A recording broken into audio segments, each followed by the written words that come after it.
Hellfire Part 2. The time had come to go over to the church. He had already dressed for the midnight service. He had never heard of anyone doing midnight services. Odd time to hold one, but the world held a lot of strange beliefs. Walking over to a mirror, he always checked himself before a performance. Prep was crucial to a good show. Short, dark brown hair was conservatively combed over, although still slightly disheveled. It matched his eyes, gaze serious, but also held a hint of laughter. The perpetual stubble always looked fresh. Isaac William Hope, a sinner who had found redemption, exactly what he preached. His clothes were picked specifically for the congregation. Moreover, it never helped to be over or underdressed. The more upscale crowds expected suits and ties, button-up shirts and blue jeans for the more agrarian settings. All was just part of the persona, an act, a visual misrepresentation to gain trust. "Are you nervous?" a shaky voice inquired. Turning, he saw Martha, who stood in a pretty but simple azure dress. She had given him lodging and a meal, and he sensed she did it for company. It had become uncommon for churches to show such hospitality, yet she was not a part of the church. Sometimes he spent nights in his car or a local motel. Mostly, Nick chose the comfort of a car's front seat or back seat, if with a girl. A motel cost money, which he had little. "No, ma'am," he replied, smiling. "I have done this 1,000 times." "Oh, I just hoped you have a nice night," she added, and frowned ever so slightly. He had become adept at sensing a need for confession, which he found a part of human nature.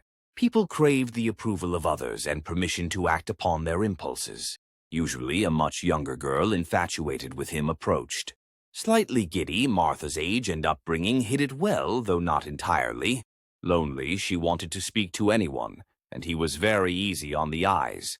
"Should I know something?" Nick had turned to regard her fully. Smile naturally broadened. "They usually don't let strangers in," Martha spoke, though they tried to convey more. Gossip was the chief sport in the country. It did spice up an ordinarily boring day. "The Church of Khan is very old, and my family has been here just as long. We have lived in this house, and no one from the church ever invited us."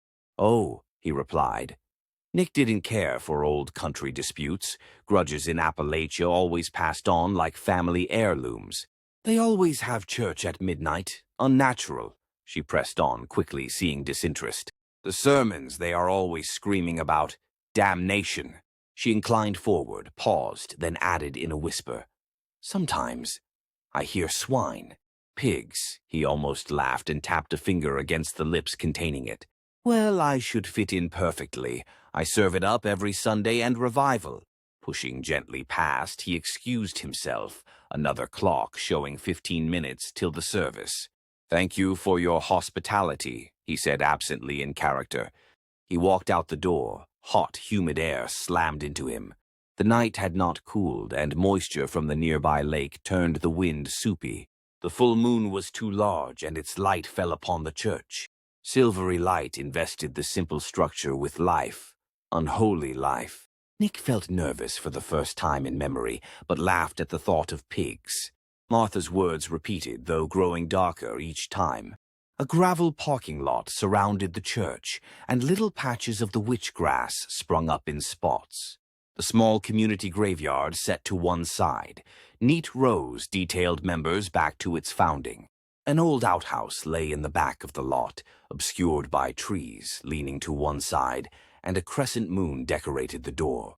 No running water or air conditioning unit, and no doubt uncomfortable inside. Everything Nick expected to see, but it felt off. A veil. Their predilection for hellfire sermons and swine unnerved him. Nick finally looked at the church. Clean white paint was well maintained. It was an average-size structure, but would hold a good crowd. Hopefully they would be charitable as well. A sign with Church of Khan hung above the front porch, established before the county. Black letters cast a stark contrast to the crisp white. There wasn't any gray. People who attended such places believed only in black and white. Double doors of heavy oak and iron were handmade with no windows. The entire building was windowless. Despite its charm, he felt unnerved and stared at the entrance.